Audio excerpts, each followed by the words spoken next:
హెల్తీగా ఇలా రాగి పిండితో చాక్లెట్ చేయండి. పిల్లలు చాలా ఇష్టంగా తింటారు. చాలా టేస్టీగా ఉంటాయి. ముందుగా ప్యాన్‌లోకి బాదం, జీడిపప్పుని 1 కప్ వరకు తీసుకొని లైట్‌గా జీడిపప్పు కలర్ చేంజ్ అయ్యే వరకు ఫ్రై చేసుకోవాలి.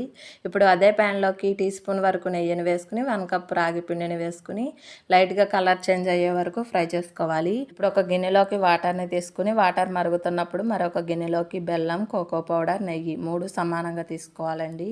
నెయ్యి ప్లేస్‌లో బటర్‌నైనా వేసుకోవచ్చు. లో ఫ్లేమ్‌లో ఇలా కలుపుకుంటూ కరిగించుకోవాలి. ఇప్పుడు ముందుగా ఫ్రై చేసి పెట్టుకున్న బాదం, జీడిపప్పు, రాగి పిండిని మిక్సీ పట్టుకోవాలి. ఇలా మిక్సీ పట్టుకున్న పౌడర్ని ఇందులోకి వేసి మొత్తం బాగా కలిసే విధంగా కలుపుకొని పూర్తిగా చల్లారిన తర్వాత మరొకసారి మిక్సీ పట్టుకుని చాక్లెట్ మౌల్డ్లోకి వేసుకోవాలి. పైన కొద్దిగా కాజు, బాదం, పిస్తా అని వేసుకున్నానండి. మీకు నచ్చిన డ్రై ఫ్రూట్స్ని వేసుకోవచ్చు.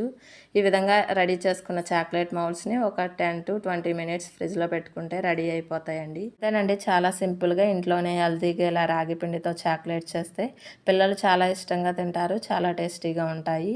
మనం తీసుకునే ఇంగ్రీడియంట్స్ అన్నీ కూడా సమానంగా తీసుకోవాలండి.